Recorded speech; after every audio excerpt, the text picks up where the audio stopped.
Hi friends, എല്ലാവർക്കും ദീപസ് റെസിപ്പീസിലേക്ക് സ്വാഗതം. ഇന്ന് നമ്മൾ ചെയ്യുന്നത് വളരെ ടേസ്റ്റി ആയിട്ടുള്ള ഒരു വഴുതനങ്ങ ഫ്രൈ ആണ്. നോൺ വെജൊക്കെ ഇല്ലാത്ത ദിവസങ്ങളിൽ നോൺ വെജിൻ്റെ അതേ രീതിയിൽ ടേസ്റ്റ് ചെല്ലുന്ന നല്ല ഒരു ഫ്രൈ ആണിത്. അപ്പോൾ ഇതെങ്ങനെയാണ് തയ്യാറാക്കുന്നത് നോക്കാം. നമുക്കിനി ഇതിലേക്ക് വേണ്ടുന്ന മസാല തയ്യാറാക്കാം. അതിനായിട്ട് ഒരു പാത്രത്തിലേക്ക് 1/4 ടീസ്പൂൺ മഞ്ഞൾപ്പൊടി, 2 ടീസ്പൂൺ മുളക് പൊടി, 1.5 ടീസ്പൂൺ മീറ്റ് മസാല, 1 ടീസ്പൂൺ പെരിഞ്ജീരകം, 1 നുള്ള് കായപ്പൊടി, ആവശ്യത്തിനുള്ള ഉപ്പ്, അരമുറി നാരങ്ങയുടെ നീര്. നിങ്ങളുടെ പുളിക്കനുസരിച്ച് നാരങ്ങയുടെ നീരിൻ്റെ അളവിൽ വ്യത്യാസം വരുത്താം.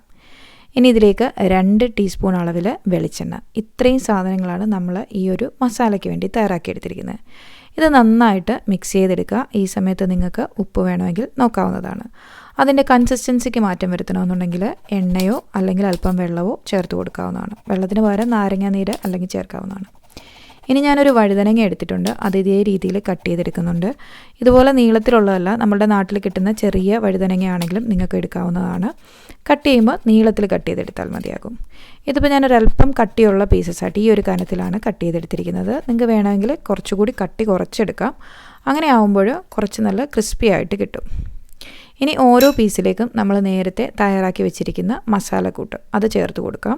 ഇപ്പോൾ ഇതേ കണ്ടില്ലേ, കറക്റ്റ് കൺസിസ്റ്റൻസിയാണ് നമുക്ക് ഇതിലേക്ക് തേച്ച് കൊടുക്കാനോ. ഒരു സ്പൂൺ വെച്ചോ അല്ലെങ്കിൽ കൈ വെച്ചോ നിങ്ങൾക്ക് തേച്ച് കൊടുക്കാവുന്നതാണ്.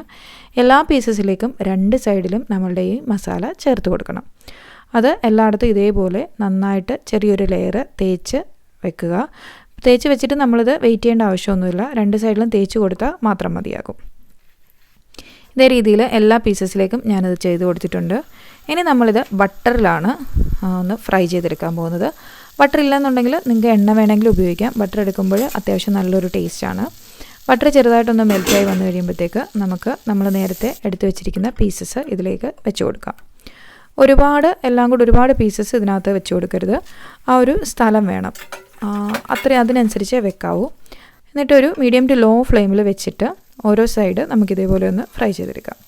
ഇപ്പോൾ നിങ്ങൾ തിരിച്ചിടുമ്പോൾ കാണാം, ആ മസാലയൊക്കെ കരിഞ്ഞതല്ല, അത് നന്നായിട്ട് മൂത്ത് വന്നിട്ടുണ്ട്. ആ ഒരു രീതിയിൽ വേണം അത് കറക്റ്റായിട്ട് വെന്ത് വരാൻ. അപ്പോൾ എല്ലാ സൈഡും നമുക്കിതേപോലെ തിരിച്ചിട്ട് കൊടുക്കാം. ഇനി ആ ഒരു സൈഡായി കഴിയുമ്പോൾ അത് മറിച്ചിട്ടും കൊടുക്കാം. കണ്ടാൽ വളരെ സിമ്പിളാണ്, പക്ഷേ നിങ്ങൾ ചോറിൻ്റെ കൂടെ കുറച്ച് മോരുകറിയും ഇതും കൂടെ വെച്ച് കഴിഞ്ഞാൽ ഒരു ഫിഷ് ഫ്രൈ കഴിക്കുന്ന അതേ ടേസ്റ്റാണ്, അല്ലെങ്കിൽ ഒരു മീറ്റ് ഫ്രൈ കഴിക്കുന്ന ആ ഒരു ടേസ്റ്റ് തന്നെയാണിത്. വളരെ സിമ്പിളാണ്, പെട്ടെന്ന് നമുക്ക് തയ്യാറാക്കിയെടുക്കാൻ പറ്റുന്ന ഒരു അടിപൊളി ചോറിനുള്ളൊരു കോമ്പിനേഷനാണ്. തീർച്ചയായിട്ടും നിങ്ങളെല്ലാവരും ട്രൈ ചെയ്ത് നോക്കുക. വളരെ സിമ്പിളായിട്ട് തോന്നും, പക്ഷേ നല്ല ടേസ്റ്റാണ് ഇതിന്. ടേസ്റ്റ് കൊടുക്കുന്നത് ആ നാരങ്ങ നീരും മീറ്റ് മസാലയുമാണ്. അപ്പോൾ അത് തീർച്ചയായിട്ടും ചേർക്കാൻ മറക്കാതെ ഇരിക്കുക. വേണമെന്നുണ്ടെങ്കിൽ നിങ്ങൾക്ക് എരിക്ക് വേണ്ടിയിട്ട് കുരുമുളക് കൂടി ഇതിലേക്ക് ചേർക്കാവുന്നതാണ്. അപ്പോൾ ഇന്നത്തെ ഈ റെസിപ്പി നിങ്ങൾക്ക് എല്ലാവർക്കും ഇഷ്ടപ്പെട്ടു എന്ന് വിചാരിക്കുന്നു. ഇഷ്ടപ്പെട്ടുണ്ടെങ്കിൽ വീഡിയോ ലൈക്ക് ചെയ്യാനും ഷെയർ ചെയ്യാനും മറക്കാതിരിക്കുക. അതോടൊപ്പം തന്നെ നിങ്ങൾ ഈ ചാനൽ ഇതുവരെ സബ്സ്ക്രൈബ് ചെയ്തിട്ടില്ല എന്നുണ്ടെങ്കിൽ താഴെ കാണുന്ന സബ്സ്ക്രൈബ് ബട്ടൺ ക്ലിക്ക് ചെയ്ത് ചാനൽ സബ്സ്ക്രൈബ് ചെയ്യുക. താങ്ക്